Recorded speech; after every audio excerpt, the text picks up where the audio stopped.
Hello and welcome to Castival. This is the podcast which brings on brilliant guests to pitch their dream music festival. My name is Matt Hoss and I'm the host, and I'm here to guide you around their festival. Today's guest is an award-winning stand-up comedian, actor and writer.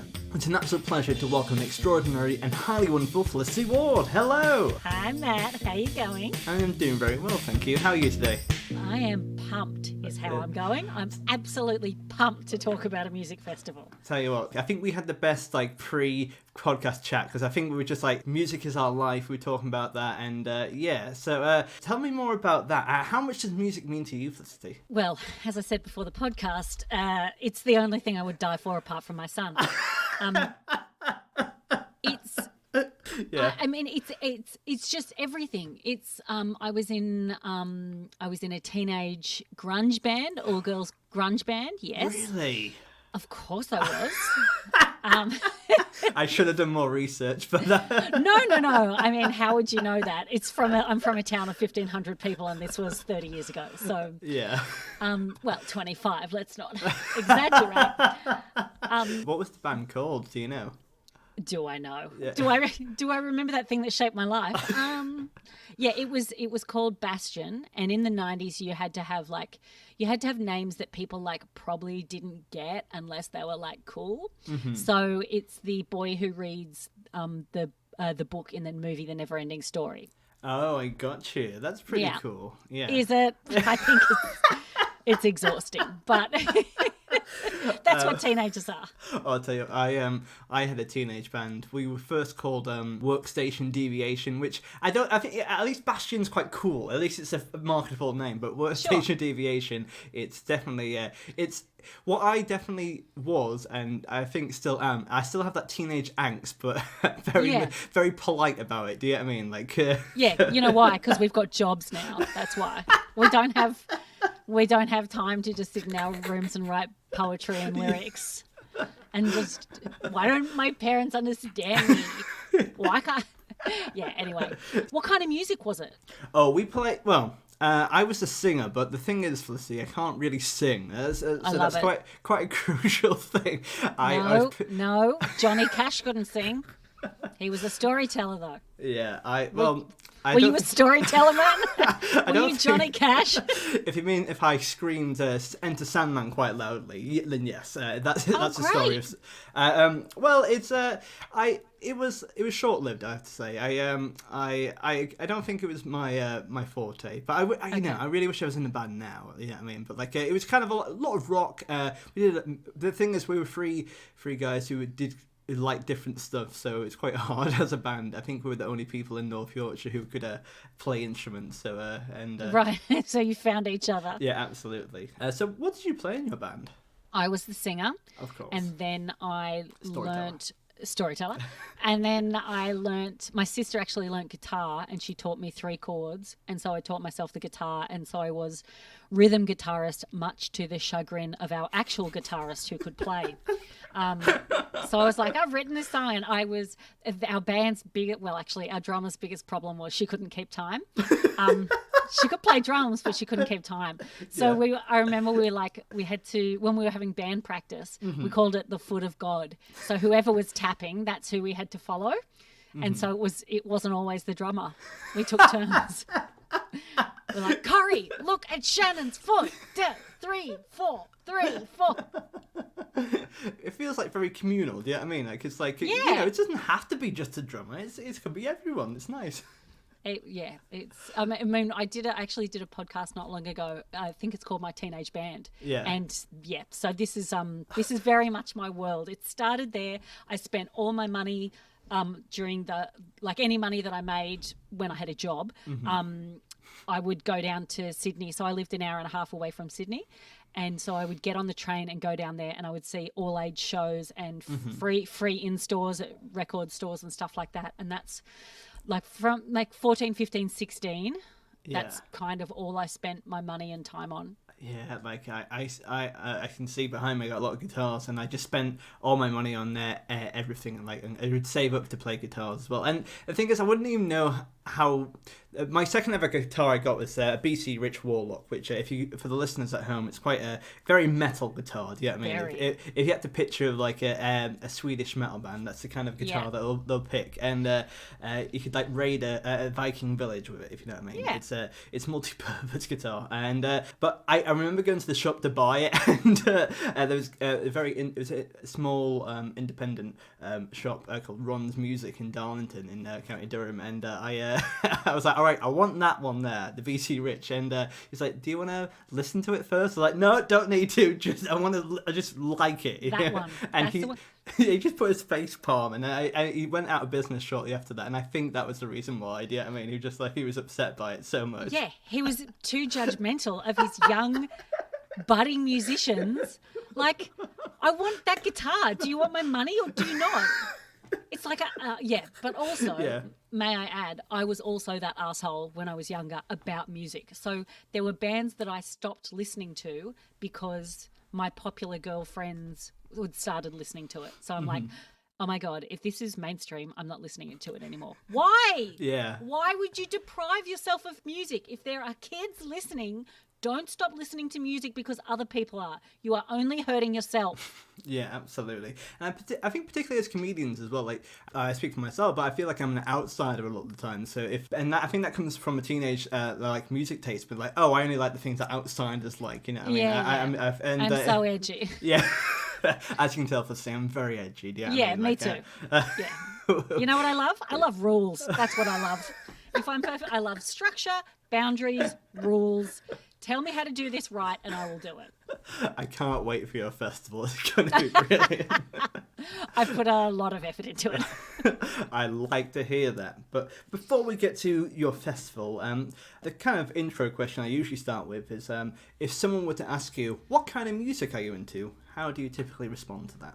Oh, you know what I don't say? I like all kinds of music. Yeah, everyone does. Yeah. Everyone likes all kinds of music. I listen to eclectic. Everyone does. Yeah. You know what is eclectic? All kinds of different music, and that's what most people listen to. So how I usually answer that is the music that I DJ. Mm-hmm. So the music that I like when I DJ, I only DJ at comedy festivals, and it started by a complete accident the first time, genuinely an accident, where the Adelaide Fringe Festival was happening and I was doing a show there in an area called the Garden of Unearthly Delights. And there was, I'm not sure if you've heard this, my friend's a DJ and he puts on a show called Hot Dub Time Machine. Yes, I know that. Yeah, it's fantastic. Yeah, so Tom's a mate of mine, and when he was starting out, he was probably like a year into doing Hot Dub, and it was just selling out every night in Adelaide. So it's a Saturday night. They've got a venue that's empty that can hold about 500 people standing, right? And the site manager came up to me, or the venue manager for the site came up to me, and we're mates, and he said, Felicity, Hot Dub sold out. There's 200 people trying to get into that show that can't. Do you want to DJ? And I said, I've never DJed before. And I said, all I've got is my laptop and an iPod, or like my phone. He's like, that's fine. We've got the deck set up. I'll just plug those two in. He showed me how to use the crossfade. I mean, I'd literally never DJed before. Oh my God. And I had a microphone and I just started playing music, and we ended up having to do a lockout because it was too full. I had 3 people ask me if they could hire me for DJing. I was like, I don't know what the fuck is going on. Oh so my God, that's it was insane. Amazing. It was like a dream. And then the next night I did it like Adelaide, at Rhino Room in Adelaide, which is a small comedy club where they have DJs in there. And it was like not great. I was like, oh, okay, this is harder than I thought. It's not. That was a one-off. Yeah, because that first time you must be like, wow, I'm a natural at this. Oh, absolutely. Yeah, it's kind of like when you start doing comedy, you do like a really nice room. It's like, wow, I'm pretty good at this. And like you do like the open mic spot. It's just to like 2 people who don't give a fuck. Do you know what I mean? Like it's You're like, should we get live at the Apollo now? Because I've done my first 5. Probably. But that's a great story. I think I've literally had that dream before. Every comedian has had that dream, absolutely. And it's like, so the kind of music that I play when I DJ is I play Motown, I play 90s R&B, I play turn of the century hip hop, I play indie dance floor fillers, I play ladies anthems, 80s power anthems, and Disney songs. That's strong. And I kind of like, when you sent over your music to me as well, it was a really, you only sent 3 artists over, but there was such a like, I don't want to say eclectic, but yeah, there was such a range of stuff there, and it was very interesting to hear that, and I love that list you've given me there. And when I was a teenager, I used to go out to like clubs and stuff like that, but I'd hate the music. But if you were DJing when I was a teenager, I would absolutely love that. That'd be fantastic. I would love to listen to all that stuff. You know well, what I mean? Mate, I still DJ, so you're in luck. I've got to do an online one. I keep saying I'm going to, but oh my God. I've got a 90-year-old neighbour downstairs, and I just don't know how to do it without pissing her off. We'll figure it out. I'll do one before lockdown. Okay, that's my pact. Well, I've said it here, Matt. Okay, I've said it here. Yeah, this is contractual by law, and That's right. you will be prosecuted if not. It's on a podcast. Brilliant. So we've talked about some of your experience at festivals and stuff like that, but have you been to many like music festivals and outside of working there? Yeah, I mean, well, yes, I used to go to music festivals all the time when I was younger, but the amazing thing about like working at music festivals is it's the dream. Like you do the gig, fine. You do the comedy gig, fine. But my dream is to go to music festivals and be able to use a toilet backstage. That's it. That's perfect, right? Yes, absolutely. Yeah. So it's sort of like this incredible byproduct of doing something completely different. Stand-up has opened so many doors for me and let me live out so many teenage dreams, to quote Katy Perry, who I'm not averse to. I'll let you know that right now. So, I always wanted to be an actor when I was a kid, and then when I started doing stand-up, that's when I started getting acting work. And I was in a band when I was a kid, and then as an adult and as a comic, I get to DJ and I get to go and do gigs at incredible music festivals and see like bands that I never would have seen, especially over here. There's such an incredible culture of music festivals and that they go for days. Whereas in Australia, there's a handful of festivals that do it for a couple of days, outside of folk festivals, because they go for months. But, like all your big music festivals, especially in the 90s, were usually one day. The Big Day Out was the biggest one in Australia. That was one day. I think when the V Festival came over for the first time, it only ran for a couple of years, and it was not like V Festival over here. How is it different? Do you know? Well, I mean, the one that I went to was just a 90s dream. It was like Pixies, Beck, Jarvis Cocker. Oh my God. Oh yeah, that's the other thing that I should say too when I describe music that I love. There's a lot of 90s in there. I mean a lot of 90s. Like you say eclectic, but you mean 90s with some seasoning, Yeah, I gotta be honest. Like with a lot of with our other wonderful guests as well. There's been a lot of 90s as well. I think a lot of people just take me back to when I was happy and just when things go back were to normal. When I was happy. It's also like an age group thing where there's a satirical Instagram. They just make music satire headlines, and one of them was it's decided that all music aged 13 to 17 was actually the best era of music that ever lived. And that's what it is, because that's the music that changes you. That's the music that affects you. That's the music that you hear and you go, that describes my life, and I didn't know there were words and feelings for that. And sometimes it's not even the words. Sometimes you just hear a guitar riff and you're like, how do you know that that's how I feel? How have you put in a guitar how I feel?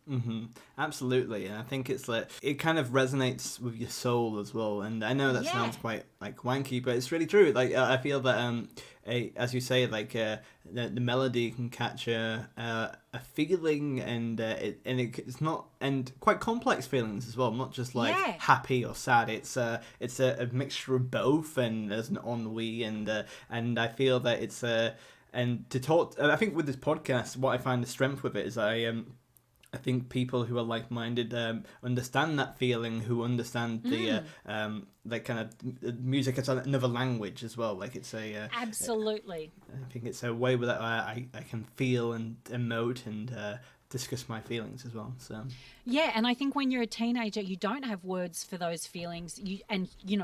Even as an adult, I think if you went through the puberty again, you might not be able to describe what it is. But sometimes you hear something that either makes sense of it or gives you relief or gives you you feel connected to the music and you don't know why, but you feel like that music understands you. Mm-hmm. Absolutely.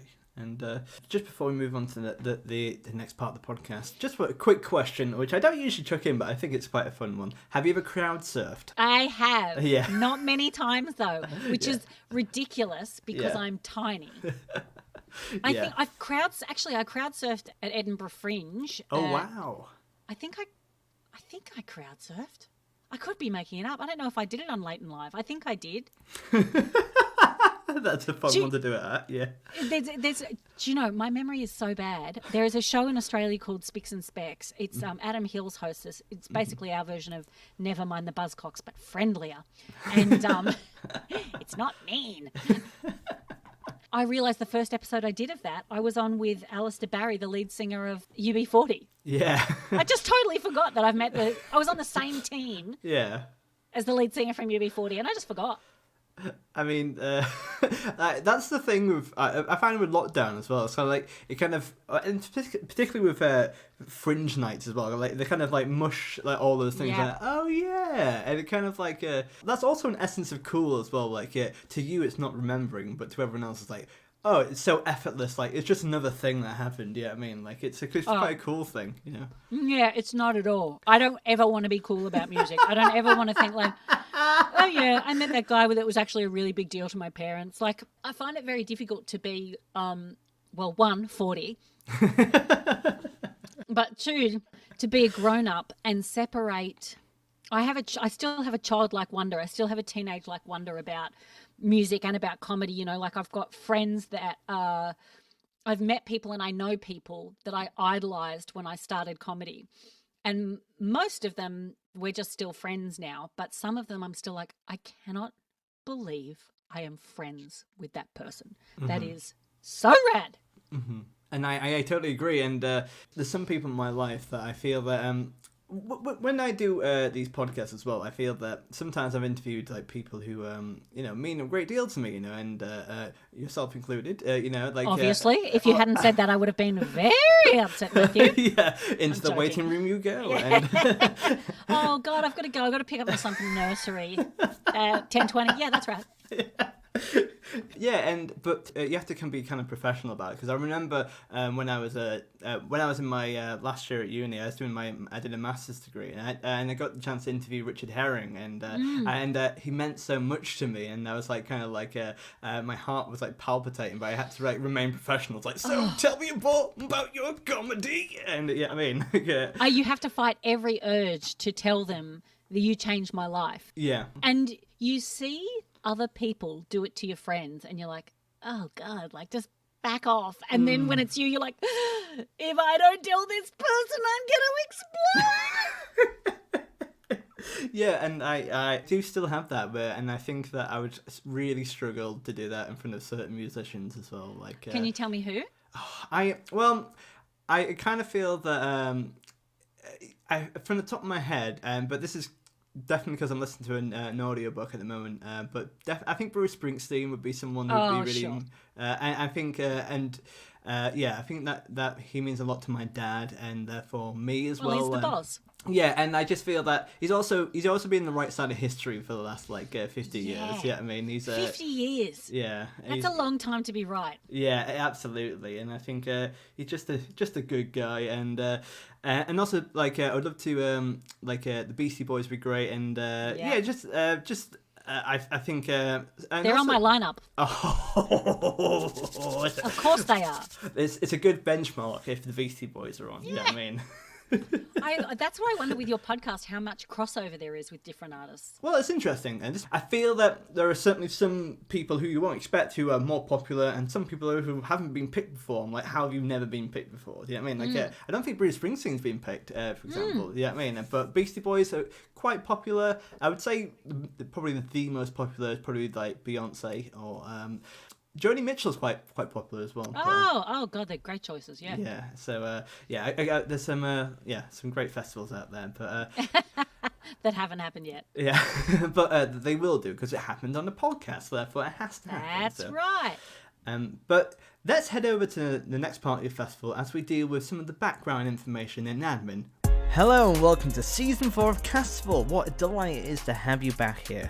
I hope you're enjoying this very special episode with Felicity Ward. This episode is actually slightly bit different, if you haven't noticed already, that this is a very long episode, so this will be done over 2 parts, and we'll pick it up next week too. Hope you don't mind too much, but it's just too good to not include it all. If you'd like to help support the podcast, because this is an ad-free podcast, there's many ways you can do that. You can follow me at Matt House Comedy on the social medias like Instagram and Twitter, and watch me do live performances on Twitch. I'm still doing Twitch throughout the summers and from 2021 onwards, so please do follow me there. Please subscribe to my YouTube channel at Matt House Comedy. If you'd like to, you can also read my book, available from my website, www.matthousecomedy.com. It's called Purify. On top of that, make sure to join the Patreon, where there's extra bonus content every single week. If you like my streams, there's some stuff there. And if you wanted to help the podcast specifically, why don't you give us a 5-star rating on Apple Podcasts and tell your friends. The more you can do through word of mouth, the better. So do tell your friends. But more than that, put your feet up and enjoy the music of Castival.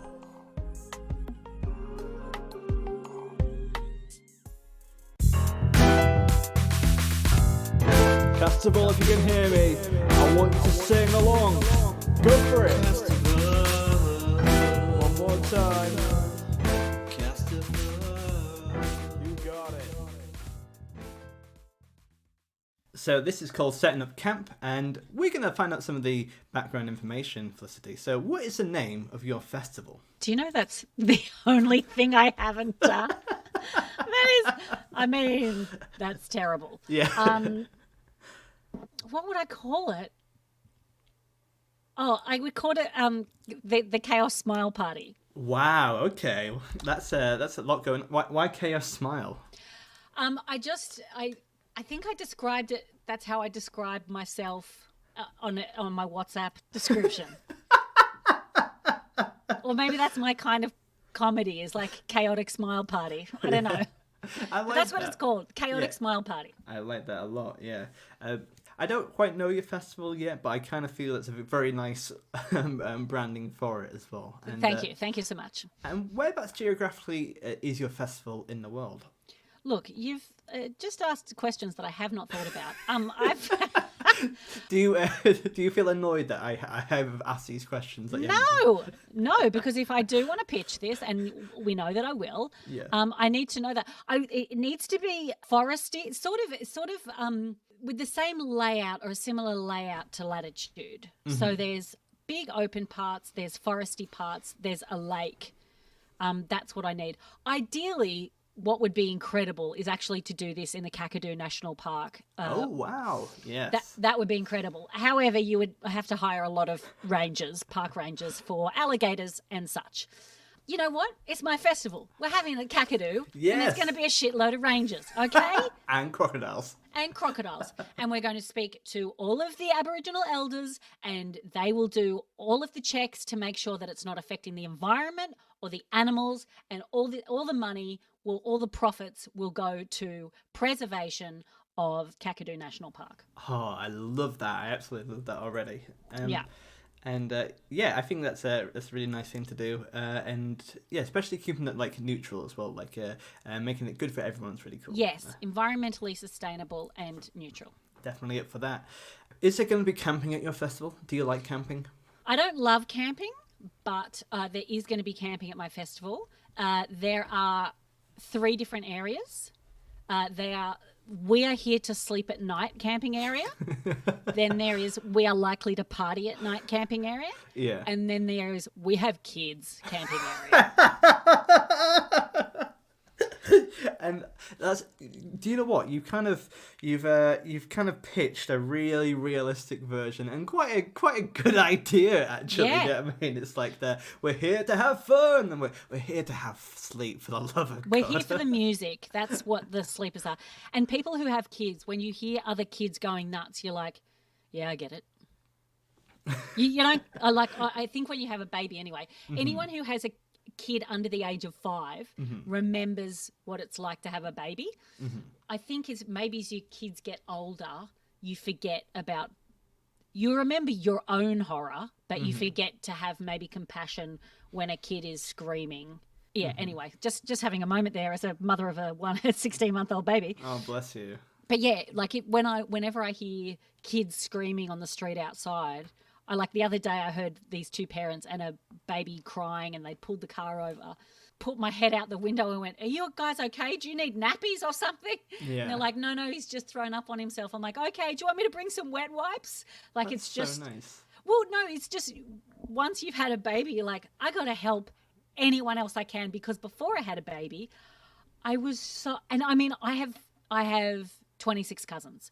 I've had babies around me. I have cousins around me. I have kids around me. I have a niece. I've got lots of experience, but I have never understood until I became a parent. I'm like, oh my God, I was so selfish. Like I had a friend who had a 2-month-old, 3-month-old baby, and she's like, do you want to come to my house or shall I come to you? I'm like, oh, why don't you come to me? Oh my I God, will never ever do that again.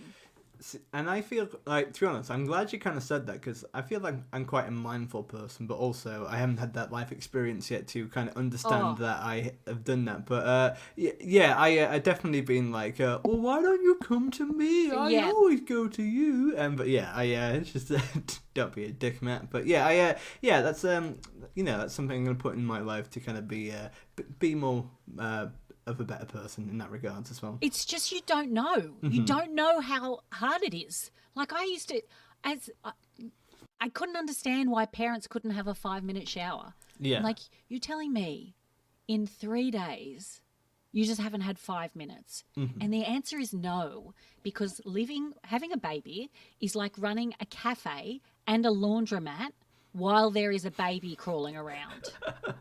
Yeah, absolutely. And you don't have the staff. Yeah. And so when I was like 7 months pregnant or 8 months pregnant, my husband's best friend had a baby about a month before, 2 months before. And I posted something and they're like, if you are a friend of a new parents, go over to their house, do their dishes, do their washing up, make them food. And I was like, God, that's a bit forward. Yeah. And then I had a kid. I'm like, somebody come over here and please make me food and make me, like, it's insane. Yeah. It's insane. Wow! Oh my God, you've given me a lot to digest there as well. And what I was going to do there, Felicity, I was going to segue back to the festival aspect of it, but I felt that was a bit too crude. No, we're here to talk about festivals. No, but I do want to say that I think it's a really salient point as well. And thank you for discussing that with me. I appreciate that. That's my public service announcement for all the people who have friends who have babies that think they're doing enough. Oh, I'm going to be so forward now. I'm going to be like, right, I'm coming over to your house. I'm going to clean the shit out of it. And we're actually fine, Matt. Actually, our child is 10 years old, so we're fine. But I was like, no, I'm doing it. Love it. Doing it. No one's going to go, no, thank you. We don't need cleaning. Yeah. But talking about dealing with a lot of things at the same time, what is your role at the festival? Are you there to be a partier? Are you there going to be behind the scenes working all the time? What do you feel you're going to be doing and contributing? Oh, yeah, I'm obviously the executive producer and creator and director. I think that what I'll be doing is a lot of overseeing. I will have a site manager. I will have festival managers that they'll be dealing with a lot of the nitty gritty, but I'll be doing lots of walking around, seeing that people are enjoying themselves, seeing that people are doing things safely and that's being implemented. And then I'll introduce a couple of my favorite acts. Brilliant. That's what I see. Yes. Oh, you know what? I love it when people introduce a musical act, because it doesn't really happen much at festivals. They just kind of walk on and people cheer. And I think it gets the hype so much up as well, especially for a big band as well. So yeah, I think. Yeah. Do you reckon you're quite a good hype man? Yeah, I mean, if I'm talking about a band that I love, not a problem. Like I got to open for Maria Bamford about. Are you joking?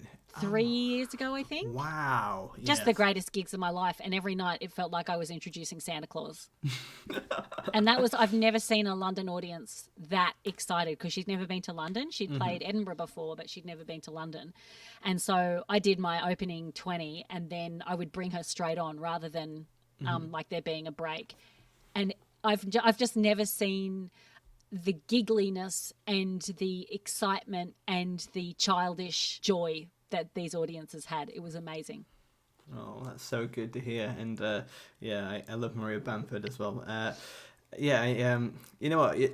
I feel like this has happened quite a lot during lockdown, but for me, this episode makes me feel very nostalgic for the past, if you know what I mean. Like, I'm very much looking forward to post-COVID as well, but like, this is hyping me up for the future. So, without revealing the lineup, how much would you charge per ticket? Oh, shit, mate. This is an expensive festival. Yeah. Like, yeah, I don't, this sounds really bad, but because I mostly play music festivals where I'm working, actually exclusively, I don't know how much ticket. It's like a 3-day weekend camper, like 120, 140. To be fair, nowadays it's usually about 220, so it's kind of gone up in the last decade or so. But it depends which festival. But around 200 plus quid is about for all festival all weekend. That's yeah. All right. Well, I mean, this is definitely a 200 quid festival. This is easy. I mean, we're bringing some people back from the dead, so let's say this is a 250 festival. Okay, well, to be honest, I thought that's quite cheap considering, but because I thought, how much is the regular at 200? Yeah, let's make it $8,000 per ticket. Yeah. Well, I want people to be able to go. I don't ever want to price people out, but I want to be able to pay people properly. So basically, what's happened is this is a £250 ticket, but £250 is. It should be 500, but half of it is being subsidised by the government, because they've realised by the time festivals come out that the arts are actually imperative to our culture and to our economy. God. And so that's the revelation that the Tory government are going to have in 3 months' time. And so this will be in 2022, this festival, maybe 2023. I like how you're talking about it as if it's an inevitability. Like it's definitely gonna happen as well. So, and I think if we after this recording, if we try our hardest, we can make this happen. You know, I'll be working on a time machine or like a resurrector, like a Lazarus machine, and we'll do all the admin. It'd be great.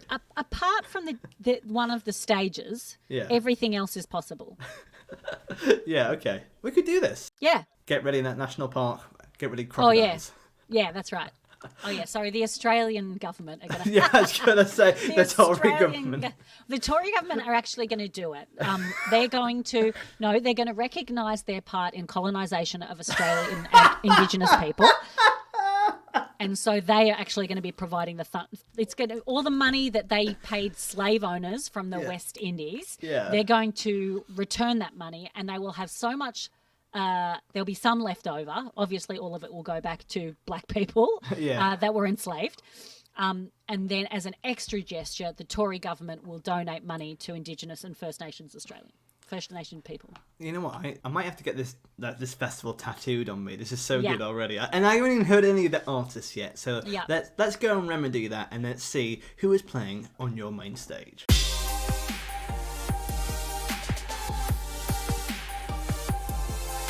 About to drop some acid like I know I should, but I just remember that I left it in the club. I don't know how I'll get my high. I take a look around and know I sigh, but then my salvation, it comes through, cause I'm inhaling pure O2, cause I'm going into the oxygen tent, cause I'm going into the oxygen tent, That's actually quite disappointing. So in this part, we're going to be looking at all the different artists that you have selected.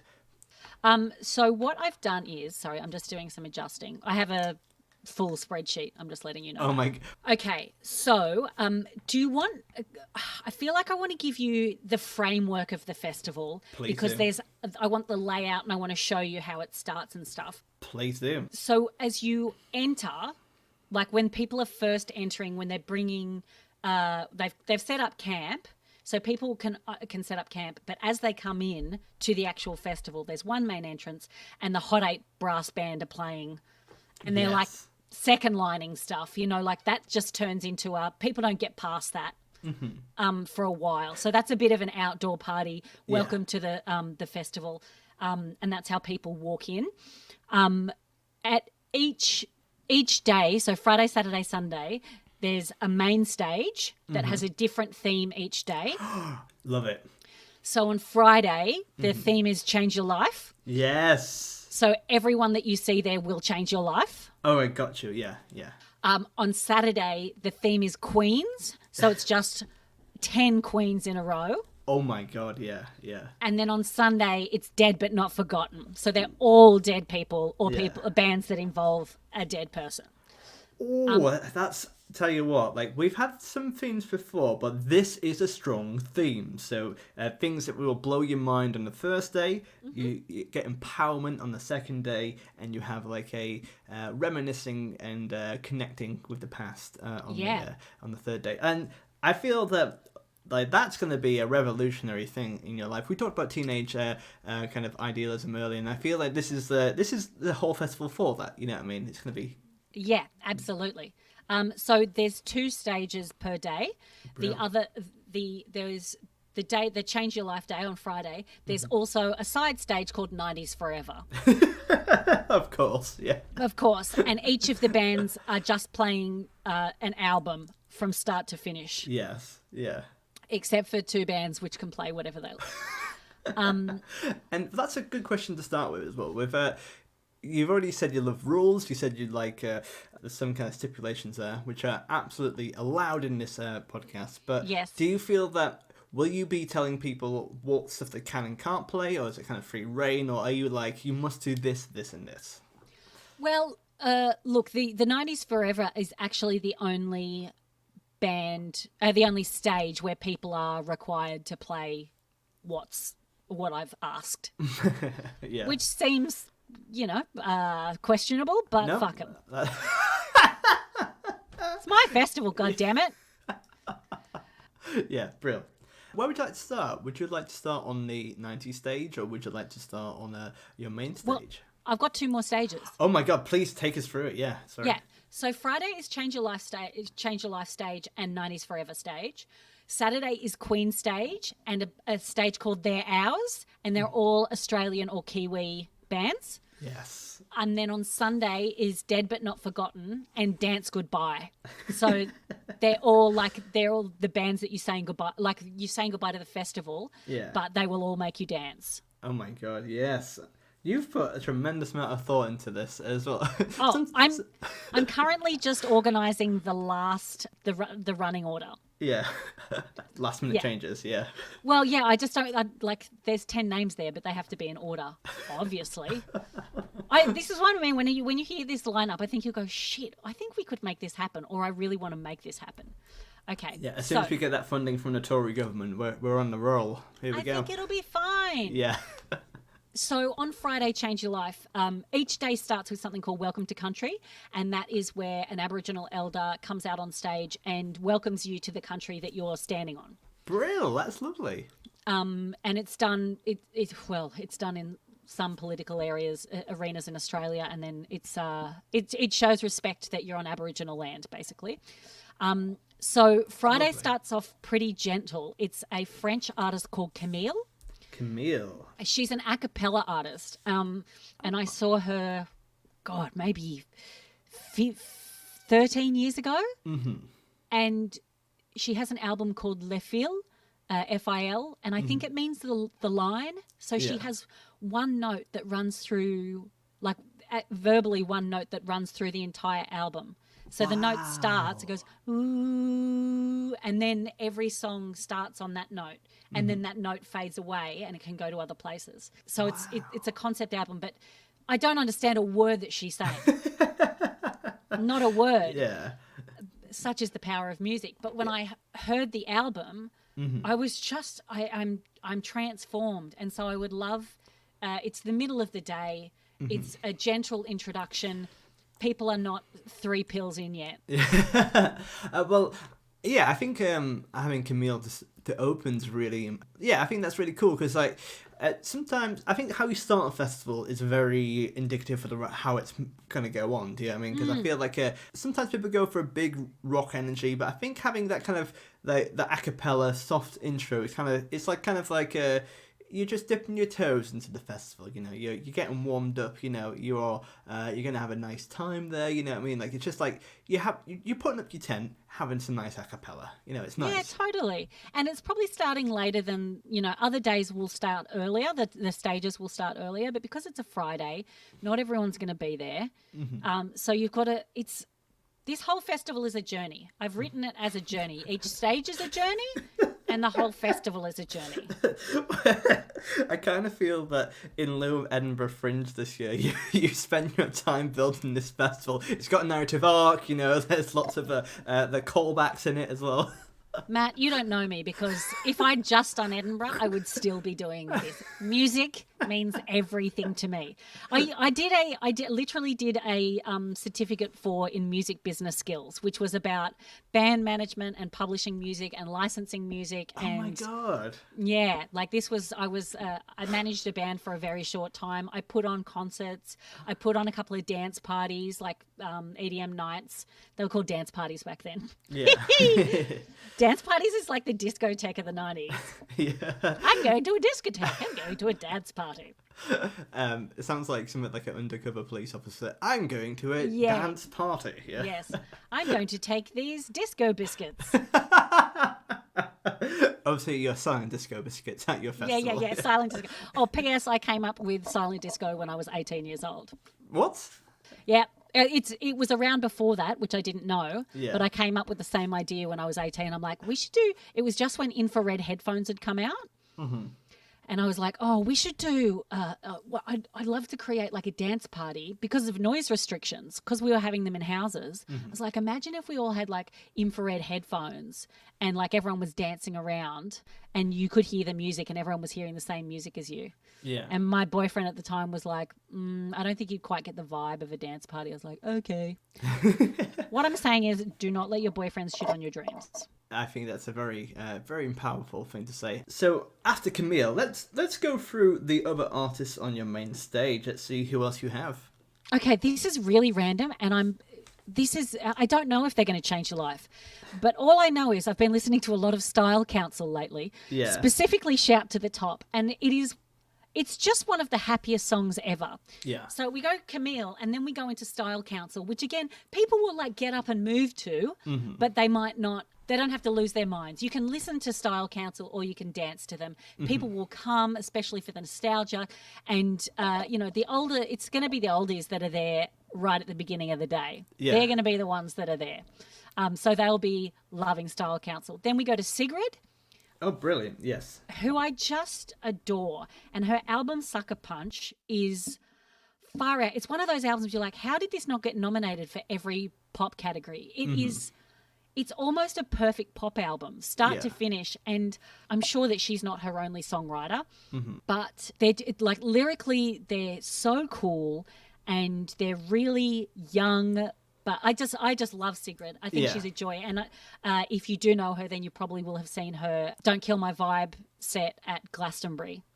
Oh, which so good. I was like, I want to watch that for an hour. Yes, absolutely, and. With the artists so far, how much have they impacted your life? Is it just because, do you think they're awesome, or have they kind of changed any of your philosophies or beliefs or anything like that? Or? No, look, I would say maybe the Dead But Not Forgotten stage and the 90s Forever stage. They really shaped me. But these are people that I've either seen live or would like to see live. Brill, yes. That I think will have an impact on you if you haven't seen them before or if you have seen them before. Yeah. I love that energized feelings, particularly with an artist you haven't seen before or don't know that much about, leaving, being like, wow, oh my God, how cool was that? And when you walk past a stage and go, oh, that's cool. Yeah. And then within a minute, you're like, I don't know what I'm doing here, but I love it. Yeah, absolutely. It's the ineffable, just like euphoria. Do you know what I mean? Feeling like you don't have to describe it. It's just perfect. And I'm not sure if you ever get this, but like I remember as a teenager, like going to see bands, and I would do a lot of revision beforehand, so I knew the songs there. But there's sometimes there's songs you don't know that well, but you love because of it, and you listen to it repetitively afterwards, and be like, wow, that's so good. And you kind of get like remorse that you didn't know that song at the time to go down to sing along to. But that's what I get quite a lot when I go to see bands. Well, my friend used to host a radio show in Australia, and he was like a mate of mine, and he knew that I love music. And this is, I mean, they were probably big amongst kids, but I didn't know because I am 10 years older than my mate. And he said, I've got tickets to this band called Bon Iver. Do you want to go and see them? I was like, yeah, that'd be cool. So I went along. I'd never heard Skinny Love before, and I cried. Oh, my God. Never heard this song before, and I burst into tears because it was like, it was him and a bandmate, and they were both on tom drums. Mm-hmm. And then someone else was playing guitar, I think. And it was just haunting. It's such a beautiful song. Like, it's understandable that you would cry when you hear that. But seeing it live at the Forum in Melbourne. Mm-hmm. So, I haven't got Bon Iver on here. Tell you what. I'm from North Yorkshire, and sometimes I have a quite a thick northern accent sometimes as well. And I realised that with Bon Iver, I've been calling them Bon Iver for such a long time. Yeah, I love it. Bon Iver, mate. My mum calls Les Miserables Les Miserables. Yes, please. So it's true. So after Sigrid, tell me who you got. Then we go into look, this is actually very sort of Sunday afternoon, but I'm putting it here anyway. Wilco, do you know Wilco? Yes, Wilco. Yeah, and they could very easily go on 90s forever. Absolutely, yeah. But they put out albums in the 2000s as well. I absolutely adore Jeff Tweedy. I love Wilco. I love their first 3 or 4 albums. The music I've heard after that I liked, but I haven't followed. I just happen to have the other albums. Mm-hmm. Absolutely. And I just think that they're incredible musicians. So I think the musicianship would be wonderful, and you would be getting a great alt country rock experience. Mm-hmm. Yeah, I kind of feel that they're not very... I don't think many people know them. I kind of knew them through listening to like different podcasts and people recommended them. And I never quite got in, I tried to get into their albums, but I just, when you listen to lots of different stuff and it just didn't quite stick with you. You appreciate it, but it didn't quite stick with you. But I feel if I saw him live, I can be like, that's where I need. So you just need to find the right glue. You know what I mean? Glue-wise, I would suggest watching their documentary. Here we go. I'm Trying to Break Your Heart. Yes, okay, yeah. And it's about the making of the album Yankee Hotel Foxtrot. Yeah. I don't know if that's the album that you tried to get into. Yeah, I think so. Yeah. So if you watch the documentary, it's incredible because everything fell apart. Like their record deal, they hated each other. Mm-hmm. His marriage, everything was breaking down, and it didn't even look like it was going to be released. Mm-hmm. So it's really, how they recorded it, how they got some of the noises and created some of the atmosphere, and the lyrics on that. It's so painful. Like, there's a really chipper song. I can't remember the title, but the opening line is, the ashtray says, "You've been up all night." Yeah. And I'm like, oh. Bleak. Come on. But it's like, the ashtray says that you've been up all night.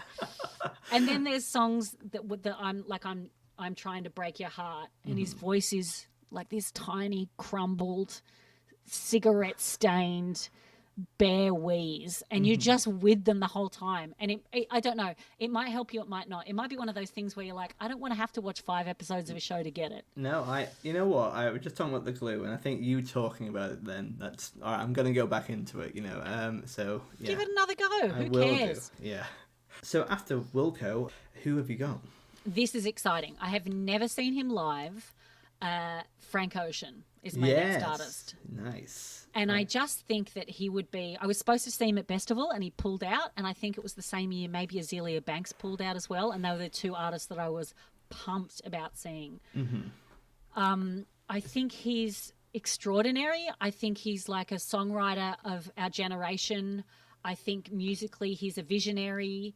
When I first heard Channel Orange, I really liked it, but it wasn't my thing.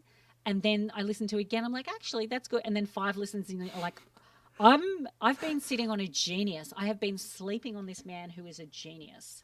I love the kind of, like, I think it's unfair, but the first thing that popped into my mind is like the Stockholm Syndrome effect when you listen to an album. The first time I was like, yeah, it's pretty cool. But then it's just like, yeah, it's not bad. And then, like, by, I would say, album listening number 5, it's like, oh, God, I love it. Oh, I must get it tattooed on me. Yeah. And, I mean, like, and I'm not sure what it is. I think it's maybe like you're cracking the surface, you know what I mean? Like, you kind of get that first listen, and then, like, you kind of chisel your way down, and sometimes you get there straight away, but I kind of feel that we're quite, it's layered, so there's lots of stuff going on. Yes. It's like Great Gatsby. You can't just get it all in a single run through. You have to kind of go back and appreciate it. I mean, I did not get past 20 pages of The Great Gatsby for that reason. I was like, I don't know what people are talking about. I'm bored. Yeah. Having said that, Great Expectations, I was reading the first 100 pages going, oh my God. And then after 100 pages, I'm like, oh, right, it is a masterpiece. Okay, sorry. I'm sorry. Yeah, Charles Dickens is very upset with you, and he will not be attending this festival for that reason. But, No. But yeah, Frank Ocean, that's a great shout. And yeah, so who are the final 5 acts of this main stage? Okay, I'm just going to swap an act now, because then I'm going to swap one, like the position for the other. So Kanye West is next. Whoa, hello. Whoa, do you reckon Kanye will be happy with that last minute swap? Not my problem. Play it or don't play it, not my problem. So yeah, Kanye West. So what? Who did you swap him with? I swapped him with Beyonce. I'm like, oh yeah. Beyonce. I mean, and she's still going third last. She's not closing. Yeah. Wow. That's a lot, right? Because like, if you're moving Kanye, it's got to be someone quite big. And Beyonce, it's not even like headlining. And I feel that, you know what? I think I'll be very overwhelmed on this day. I'll be overwhelmed for the whole festival. Yeah. Right? Yeah. To have all of these, if I'm perfectly honest, you could probably drop Camille to Wilco, and you could have them littered throughout the day on other stages. Mm-hmm. If you just went Frank Ocean, Kanye West, are you ready for the next one? Yeah. Stevie Wonder is next. Oh, baby. Oh, hello. Yeah. Yes, please. So Stevie Wonder, I saw Stevie Wonder at Festival, and every song I was like, you can't play that. That's your biggest hit. I said that for 2 hours. The man has no B-sides. Yeah, absolutely. And he plays it like he's launching a new song. Like he's debuting I say debut, I'm sorry, you can make fun of that. My husband does, he's English. Yeah, every song was like, he was so excited to play it. Mm-hmm. He is the most, I mean, it feels a little bit insulting to put Stevie Wonder where he is, but I also know that the man is 75 or something. Yes. And I don't want to waste his time. And he just wants to get to the camp section where he wants to sleep. You know what I mean? Just go and have some rest, mate. Yeah. But yeah. Do you know what I'm doing? I'm changing the name of this. I'm calling this stage Black Power, and I'm actually starting with Frank Ocean. Gotcha. And we go Frank Ocean, Kanye West, Stevie Wonder, Beyonce. Yes. I've seen Destiny's Child twice. They were incredible. Are you joking me? I've seen Destiny's Child at peak Destiny's Child. You're making me very jealous, and I'm not. I'm very old, Matt. I'm very old. It's not jealousy, it's age. I've just been around longer. Bless. Yeah, I don't know where you're gonna go from here though, but like, so is Destiny's Child playing, or are they just no? They'll just feature like Beyonce's Coachella show, which is like one of the greatest. It's one of the greatest live performances that I think will ever be made. Yeah. It's unbelievable. Didn't they join for the Super Bowl as well? Was it? Yeah. So, I think that's nice. I think that it'd be upsetting if they didn't do those performances every now and then as well. But have you ever been to Coachella?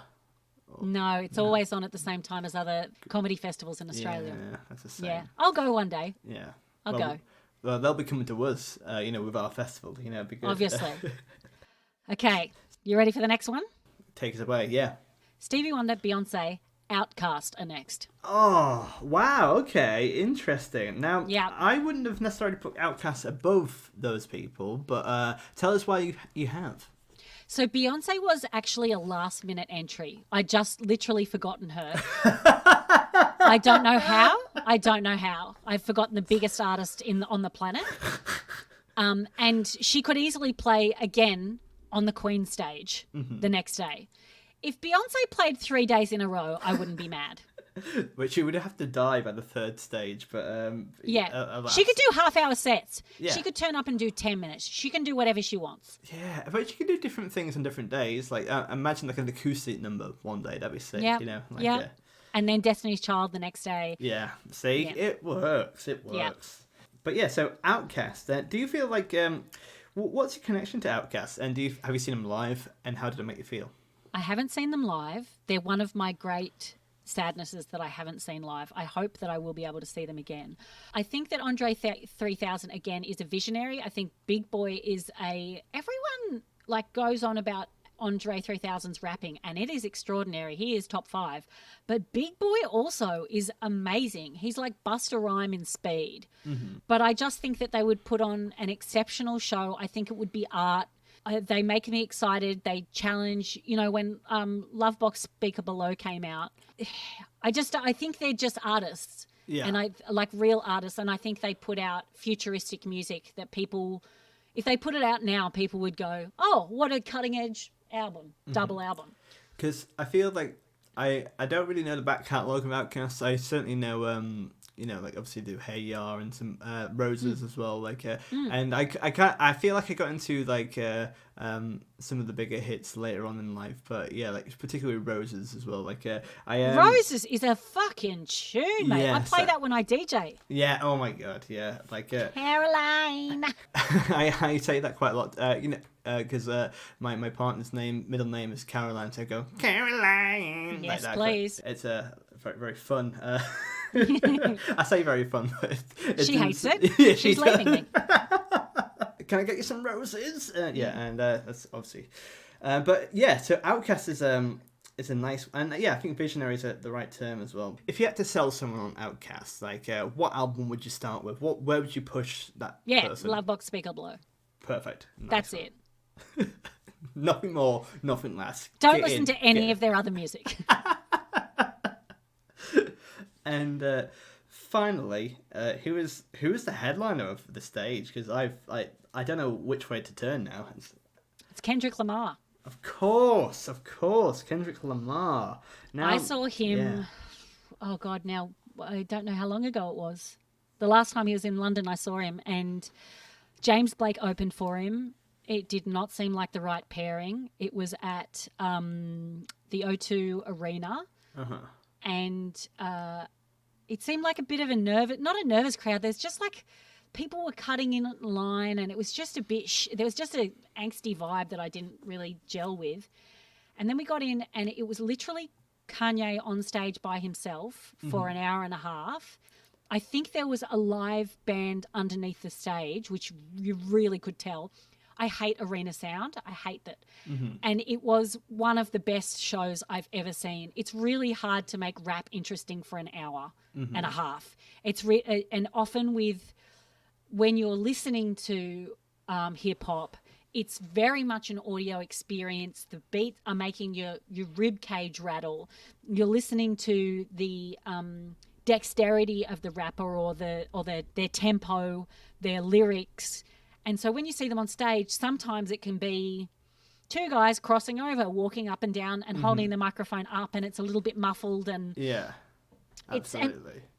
That's like a huge generalization, but sometimes it's difficult to, I've found, as opposed to, but because Kendrick had a live band, but it wasn't that. He's just extraordinary. He's an extraordinary MC, artist, performer, poet, vision. Like, I know I keep using the word visionary, but that's what these people do to me. Like when I saw him live, we were all just mesmerized.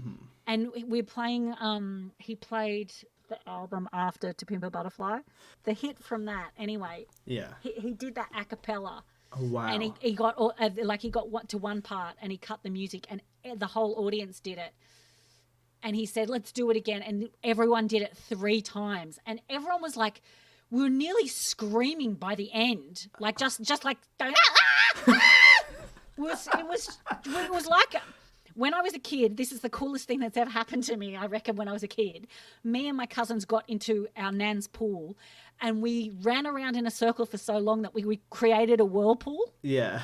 So we all got carried around the pool. Yeah. And that's kind of what it was like, that we'd created so much energy in the room. It's like we could put the lights on with it. Yeah, absolutely. I think you've painted such a vivid picture. Yeah, there's many things you just said that I'll kind of come back to. But yeah, I think some of the most electric live gigs I've ever been to in my life is when everyone in the same room is there together, whether it's an arena or a small venue. It's when everyone is on the same page. I'm wearing a t-shirt with Jeff Rosenstock, who's a modern punk artist from America, and he was in London, and I saw him there. I literally travelled on the National Express down from the north. Yeah, but it was and he performed, and like, I've never been to a gig before where the crowd barriers in the first song were destroyed because they were just trampled, and we're all up against the speaker. Everyone is literally jumping. Everyone knows all the words, and like it felt like a life-changing experience for me. And it was a. It's like a homecoming. Yeah, absolutely. Where everyone, it's like you've all been waiting for this. You've all been waiting to see each other, and you've all been waiting to see him, and you all knew that you were invited to this party. Yeah, absolutely. And everyone turned up. And it just, you're so right there. Cause I feel like most of the time when I talk about music that people don't really know about, it's people are like, oh, that sounds cool, but like they don't necessarily know about it. But it's when you're in that room, but everyone who's felt like that is in the same position, and it just means so much to me, you know? Yeah, and that's it's the same with stand-up. Online comedy is. I actually really love doing Zoom gigs. I absolutely love doing gigs from my bedroom. Why wouldn't I? I'm being paid to sit in my bedroom, right? But on those nights, like those Maria Bamford gigs, we were all just making something together. There's magic in the room, and that's what happens is possible with all live performance. There is the possibility that you are going to create something so magical that it will change your heart forever. Yeah. You know? That's the magic of live performance, isn't it? You know, it is. And I feel like your experience with Kendrick Lamar really echoes that as well, and I think that's and I know you changed the name, but I can see why you called it Change Your Life, you know, because it's and it's nice to see that it's so positive, and it's such a good reinforcement in that way. So thank you for that. That's one stage out of 6. Right, should we go to your 90s stage and just smash that out? I'll just smash these out. I think we all know what the 90s mean to me. I think I've been very explicit about this. If anything, we'll have to redact everything you said. Yeah. We'll have to edit some out. Do you know what I just realised? Yeah. I am wearing a Festival cardigan. I saw it earlier, actually. Yeah, it's very nice. And I love your RuPaul shirt as well. Yeah.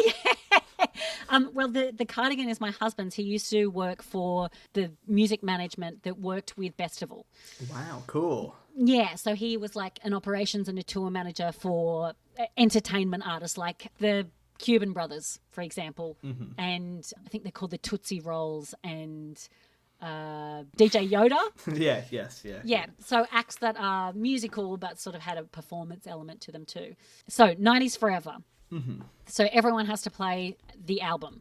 Yes. Of my choosing. So Counting Crows are playing August and Everything After. Yes. Just a defining album of my teenage years. My mum bought it. We all listened to it. It's one of the only albums that I put on, and I don't realise I probably know 80% of the words just from listening to it, not from studying it. The second band, which is actually could be dead but not forgotten, is Blind Melon. Yes, yeah. The album Soup. No Rain is not on this album. Please go and listen to Soup. It is extraordinary. Again, it's a lot more country than you expect, but it's like indie and lots of slide guitars, but grunge at the same time. It's an exquisite album. Next up, Garage Band, and they're a Kiwi band. The album is called Last Exit 2. And if you ever wanted to hear what a New Zealand band is like that listens to the Pixies and Ben Folds 5 and Weezer, Garage Band are in. I think you've kind of like summed up the the Venn diagram. The Venn diagram of Hoss there. Yeah. Yeah, that's very good. So listen to Last Exit to Garage. Not Garage Band, Garage Land. This is what happens. So, to be honest, I was thinking garage band's a very odd term. I thought is Apple copying them? No, Garage Land. Gotcha. Last Exit to Garage Land. Yeah. Next up is Custard. They're an Australian band. They're one of those bands that should have been worldwide. They're just amazing. They sort of did kind of slacker rock like Pavement, but a little quirkier. And just really, really fun, and I adored them. And that album is amazing. Then we have The Breeders' Last Splash, which is one of the greatest albums of all time. Yes. I saw The Breeders the last time they were in London. I cried 5 times spontaneously. Just cried. One of them, because I thought they'd played that song already, and they hadn't. I feel we have to go to a gig together and we're going to just cry and laugh at the same time. It'd be very magical, Yes, I think so. Yeah. So the next one is the Wise Guys, which are a British big beat group. I think they only put out the one album, which is The Antidote. I was massively into big beat. I loved Wise Guys, and in fact, if I think about British music, the genre that I listen to the most of British music is big beat. I listen to Wise Guys, Propellerheads, Fatboy Slim, Chemical Brothers, Basement Jaxx. They're kind of like, I don't know, did anyone else make big beat music? Yeah, there's a lot going on there. But in terms of how many other acts have you got for your 90 stage? Because it's already a packed one. Oh, it's 10 per stage, man. 10 per stage, got you. Every single... So then the next... we've still got 3 to go. The next act is Weezer, one of my all-time favourite bands. Right, we're going to have to... we promised to smash through this, but we're going to take a pit stop here. Hello, Weezer, let's chat. So you're told... so which album are they playing? They're allowed to play a combination of the Blue Album and Pinkerton. That's it. Yes. So Blue Album is... if you had to describe Weezer to anyone who didn't know them, how would you describe them? Indie power pop rock, and Blue is one of the most perfectly produced albums of all time. Absolutely. And that's what I would say. It is like a shiny spherical ball that's been polished. There is not a glitch in it. There is not a mispitched note.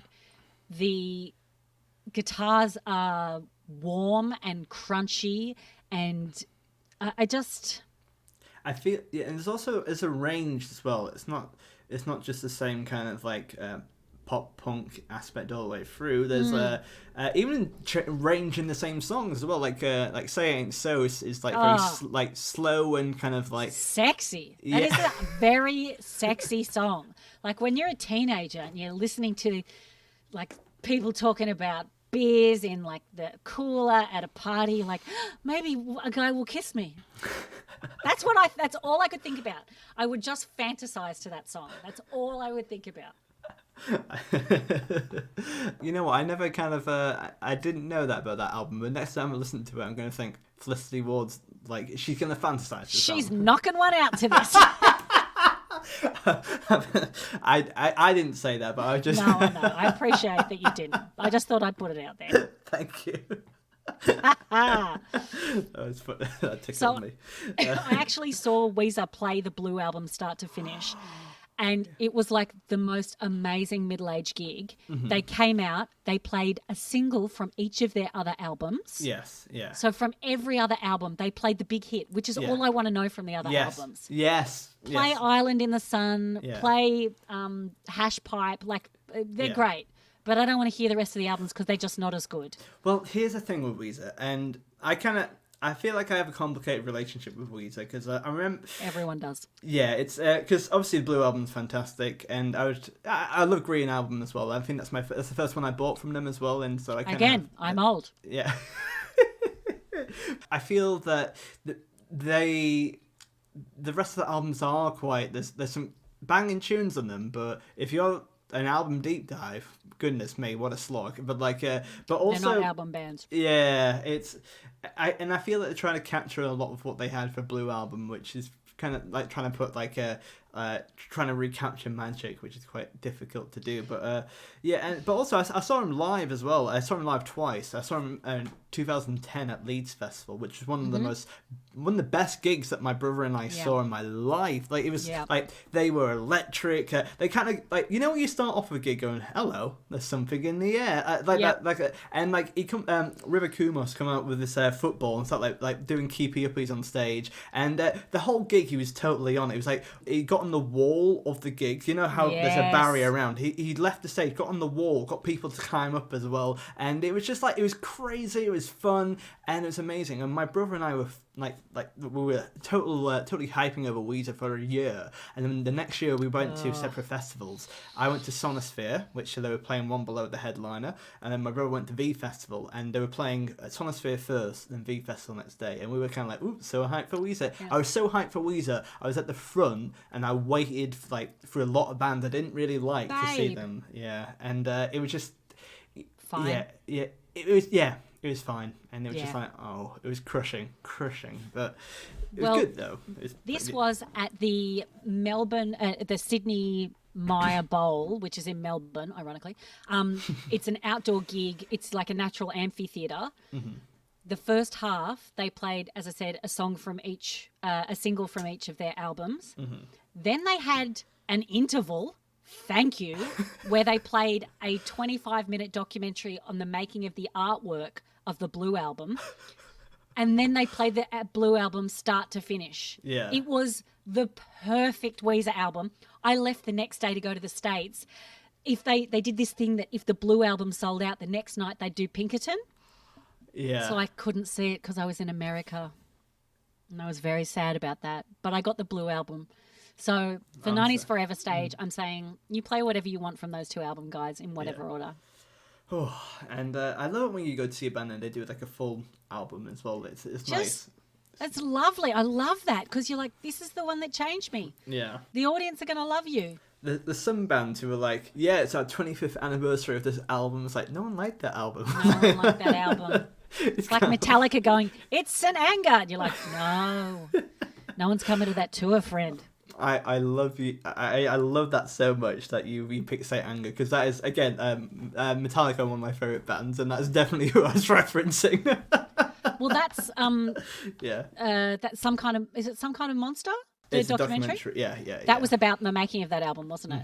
Yeah. Because it's such an incredible documentary and then such a terrible album. Well, I think I've got quite a controversial opinion for Saint Anger, because I'm a Metallica fanboy, but I actually like Saint Anger, but it's not a Metallica album. It's like, I like how they experimented with it, and I think you should always get, especially for a massive band like Metallica, to put something out there which is totally like different from their usual stuff, and like different. They kind of failed, but I appreciate them for doing that, because trying. And they tried again with Lulu, with Lou Reed and Metallica as well, which is, I think it's the same botched experiment. But you know what? Like, what other multi-million like raking bands are putting out something weird and unique? Radiohead. Yeah, well, yeah, okay. What I did was I said a rhetorical question which you destroyed instantly. Yeah, I'm so sorry. I'm just looking at them. They're coming up in 2 bands' time, so. Oh, you foiled my plan. I'm sorry. No, but they are a lot more commercial, and they always have been. Well, I don't. My husband is he's a huge metalhead, and Metallica is probably his favorite band as well. Them or Opeth. Sure. Yeah, Metallica are very much like, they just kept doing better versions of themselves. So I suppose Saint Anger was experimental in that regard. However, I do have to say, in defense of Metallica, like they were kind of shamed from doing Saint Anger in the future, and I think there are some good songs in there, if a bit rough, but also in the last couple of years they've been kind of getting more in touch with that, and they're starting to like reopen it. And if there's a version of All Within My Hands done on Symphony Metallica 2, which is when they have an orchestra with it, and they make that song like so good. Like, it's, my husband's played that to me. It's incredible. Yeah, it's incredible. And I feel like that's the beauty of that. I love how they're able to kind of go back and reimagine it, and I just think that's perfect. Hey, I'm just giving you this recommendation because you like metal. My husband has discovered an Australian band called 12 Foot Ninja, I think. 12 Foot Ninja. And they've been recording during lockdown, and he sort of has a vocal style of Mike Patton, and it's sort of like that epic, like saga rock. Yeah, for sure. But it's worth having a listen to if you're into metal. Thank you so much. You know what? I feel like we're both coming away with a lot from this. I know. I mean, we haven't even got through 2 stages. All right, we're getting through this. Yes. So we've done Weezer, Blue, and Pinkerton. The next is Pixies. Now, Pixies are... Yes. They're my number one. They're my number one all time. They can play whatever you like. Yeah. They had never played Australia. When they broke up the first time, they'd never played Australia. So I was like, oh, I'm never going to see the Pixies play. Then they got back together. I saw a recording of them, like one of their first sort of get back together, like just a side stage at a festival, and they were not very good. I'm like, oh no, this is going to be terrible. And then I saw them, and every time I've seen them, they've just been better. They're just better and better and better and better. But I can't see them now without Kim Deal. Yeah, it's to be fair, I have seen, as we're talking about album shows, I went to go and see them do Come On Pilgrim followed by Surfer Rosa in its entirety, and it was... When? It was in London about in 2019, I think. It was so good. It was really, really good. How did I miss that? Yeah. Maybe it was... No, that was because Kim wasn't in it. No, Kim wasn't in there. But because I don't really play Gigantic otherwise, because that's a song which Kim Deal's the vocals on, and they did do it. It was good, but I kind of feel with Kim, I feel that the presence is lost, and I think people have argued before that she's very much she knows how to structure the songs in the band, and I feel that's a very valid argument, I would say. And she's an extraordinary musician, and the gentleness and the sweetness of her vocals pitted against Frank Black's raw is just this like ungodly harmony. That's like it sounds.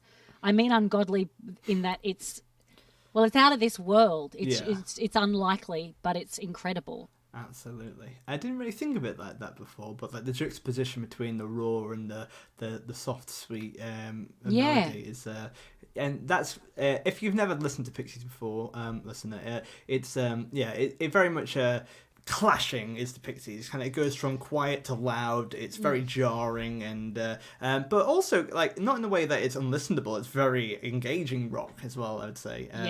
I think that Frank Black used to go to gigs, and he'd listen, and all the songs that he liked or that was successful went Quiet, Loud, Quiet, that's the name of the documentary about Pixies, which weirdly I don't think I've seen, unless I have, and that was the B-side I've got a terrible memory.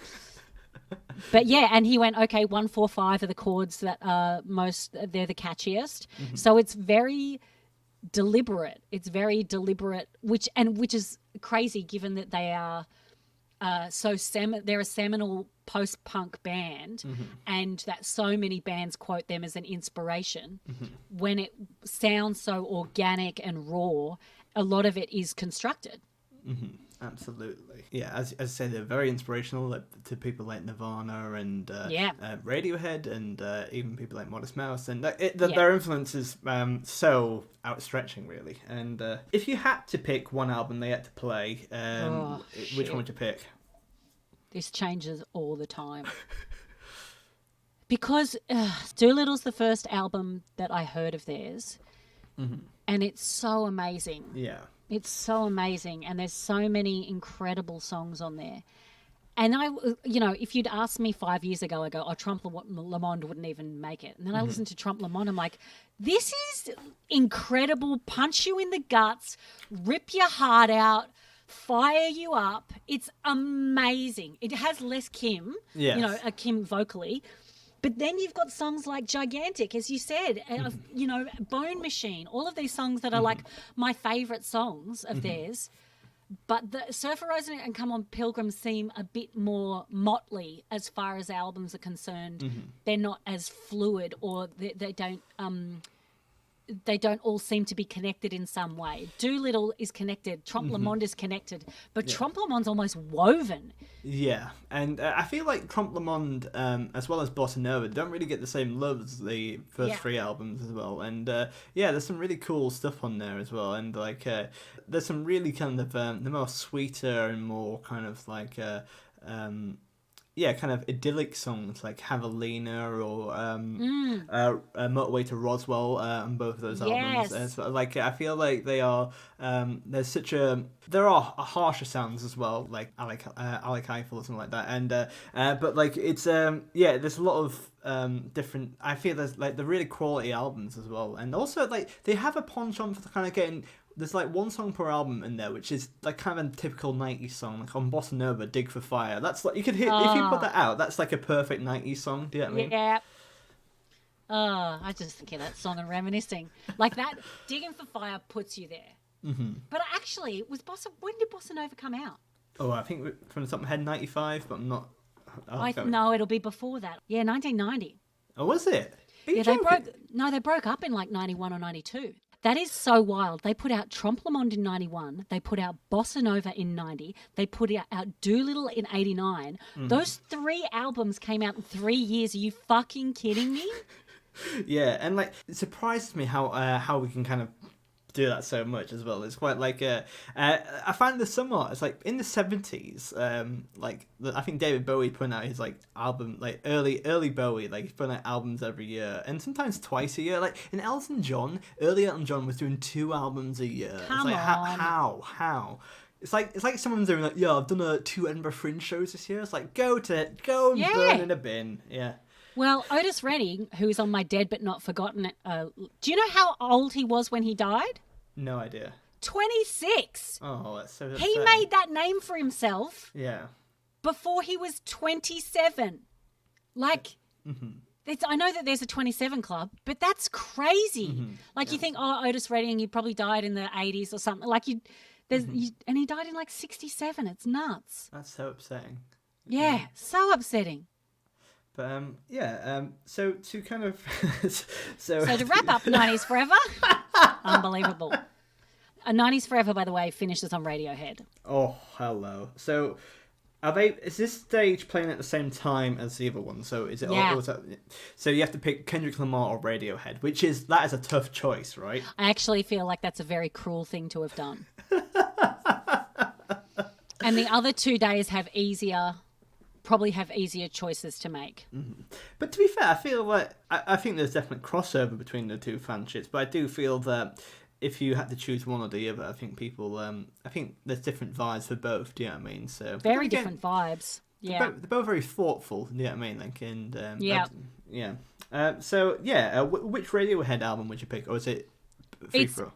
It's any up to Hail to the Thief. Gotcha. So yeah, lovely stuff. So why the cut-off point there? Why and what was your vibe towards Hail to the Thief? Hail to the Thief really felt like a revisit to their rock roots. And I have a funny relationship with Radiohead in that I adore them. And when Kid A came out and Amnesiac, I felt a little bit betrayed because I was very much into their rock and even, slightly electro rock. But Kid A and Amnesiac just seemed like it was experimental and it was too dissonant for me. Like the chords were too dissonant. It was too challenging. And I liked happy, round music that I understood. I don't like art that I don't understand. Yeah. It makes me feel stupid. Yeah. So I heard Pyramid Song. I've been in South America, for like 6 months. And I came back from traveling and I heard Pyramid Song. I was like, what in the fuck's name is this? This is not Radiohead. And so I just never listened to those albums for 3 years. And then there was a friend of mine and we were doing music swaps. And he's like, why don't you give me 3 albums that you've never heard, that you don't think I've heard? Because we got into talking about Amnesiac and Kid A. So I gave him Rodriguez, Cold Facts. Oh, I love that so much, yeah. Great documentary, by the way. Amazing. One of I think the most uplifting documentary of all time. It's so perfect. Searching for Sugar Man. Yeah. Get it while you can. And talking about magical moments, please go and watch the documentary. I'm going to just mention a bit, which is quite a pivotal moment in the documentary, where essentially Rodriguez comes back to South Africa, where he's been he was a mystical figure for years, and he gets the band to play, and he comes on stage, and people just applauding and applauding, and there's a bass line to "I Wonder," which goes boo boo doo doo doo doo doo doo doo doo doo doo doo, and it's usually 4 counts and you sing, but then it just kept on applauding, and he lived in that moment because he lived in obscurity for his whole life and had that moment. It's that DJ moment you were talking about earlier. Do you know what I mean? Yeah. It's like kind of like, here I am. Do you know what I mean? Like, yeah. Oh God, it's such an amazing. What a bass line too. Just to start with that, and Absolutely. then the simplicity of the guitar over it. Beautiful. Great album. It's a great album. This is less of a podcast now. It's just it's kind of. Who do you like? Who do you like? Who do you like? Who do you like? What's my festival, mate? I like all these bands. This is the most fulfilling conversation I've had in lockdown. It's great. Yeah, that's right. I bet you these records are going for much longer. I've done shows, and I did a show for the Leicester Comedy Festival, and it was supposed to be an hour, and it went 2 hours and 15 minutes or something. It was just like, I need this. Bless you. Yeah. So when I went back and listened to Kid A and to Amnesiac, I was like, oh my God, I have betrayed you. You have not betrayed me. Yeah. You've made these 2 incredible albums, and I turned my back on you because you were trying something new. And it turns out, what a surprise, it was also incredible. Yeah, enough about Saint Anger. Tell me more about Kid A. No. Yeah. Oh, Sorry, yeah. joking. We've really got to stop, don't we? We still have 4 stages and my side stages to get through, which are only concepts. I was just teasing. I was just doing a little jokes. Little jokety jokes. But yeah, I think those early albums are so fantastic. And to be honest, I love all of Radiohead as well. It took me a while to kind of crack that nut, because it's quite. I had to start with the Bends, because I think the Bends is a nice place to go into. From a rock background, nice place to start. It's got the melancholy of it as well, but allowed me kind of get into OK Computer, which then therefore allowed me to get into the other stuff as well. So yeah, it's like the Bends was my gateway album. Do you know what I mean? It is. I mean, that's a lot of people that started there. It did for me as well. When I say started, I mean I was there when it was released, and old enough to listen to my sister's CD. So that is up until Hail to the Thief. Hail to the Thief was a real return to their rock roots. I actually, you know what, whack in Rainbows there too. You can play In Rainbows. People liked In Rainbows more than I did, and I think it's an excellent album. But I suppose what I had expected from Radiohead up until that point is they were always doing something that I'd never heard before. And granted, I've not gone back and listened to In Rainbows for a lot of years. So at the time, it sounded like a better version of Block Party to me. It sounded like, you know how Block Party albums are really ultra produced and shiny and sleek, and you listen to Planet Telex on Benz and it's flanger guitar and it's these big splashing splash cymbals, and it's very I don't know, it's very instrumental and you're aware of it, whereas In Rainbows is so produced that I don't know if it's compression or what it is, but they sound like cubes that have been pushed out, and the song exists in a cube. Yeah. And maybe no instrument is louder than the other. I don't know. Yeah, so it's kind of like an overproduced angle, and where it's kind of like, it feels less authentic, perhaps, or yeah. And look, I'm going to go back and listen to it again right after this. I've never listened to The King of Limbs.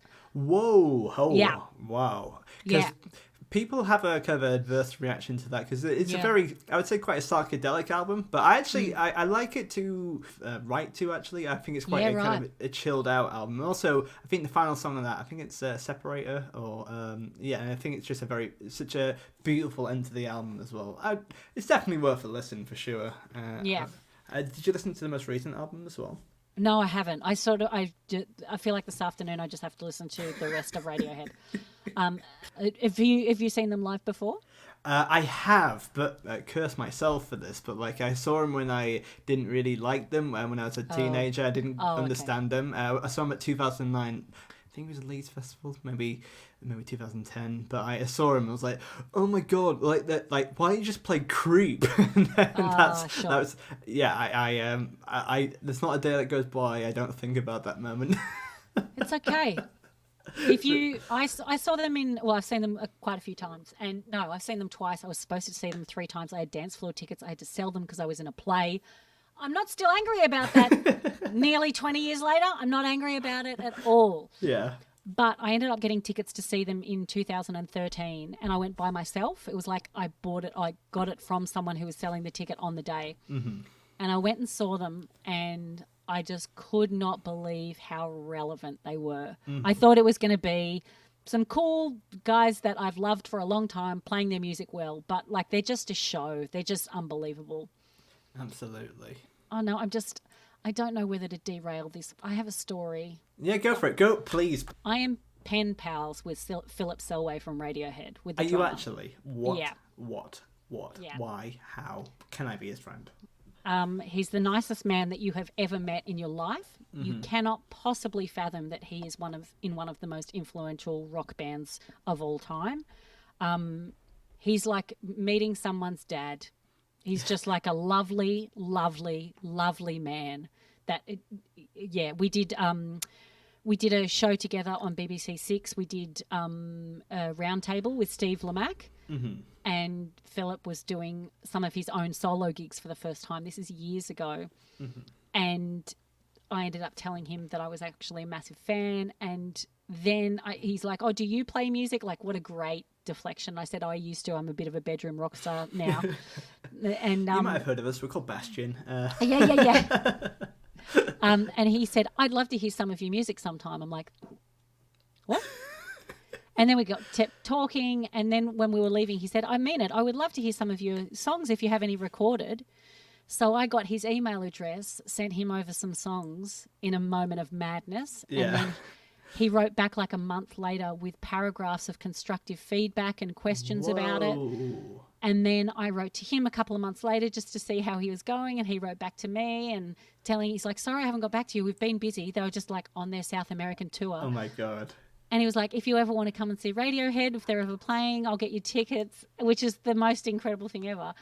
And then this is, when we're talking about people that we're friends with, that we can't believe we're not mates, but I could write to him and he would write back. And, anyway, I just went balls out at the end of 2018 and I said, "Look, this might not be your cup of tea, but I'm playing the Leicester Square Theatre next March in 2019.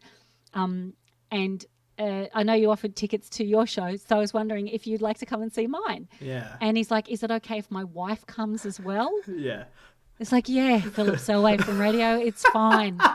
Imagine if you're like, "No, just you. I can't afford two guest tickets." Fuck right off. Plus one. Who do you think you are? And then he and his wife Kate came backstage afterwards, and he wears a waistcoat. He's a lovely, lovely man. Oh, this is Isn't that insane? Yeah, it's lovely, isn't it? So 90s stage done. Thank you so much for enjoying episode 1 of season 4 of Castival, and please give it up for our fantastic, wonderful and awe-inspiring guest, Felicity Ward. You can follow Felicity at Felicity Ward on Twitter and all other social media platforms. And also, why don't you go and check out Felicity Ward's website, where you can see the latest tour dates. And she's fantastic. And do support her when you can. And also, if you could please support us by giving us 5 stars on Apple Podcasts. And do share this podcast with your friends. And also make sure to tune in next week for the finale and the second part of this Felicity Ward mammoth of an episode. Until then, we'll see you next week, and please give it up once more for Felicity Ward.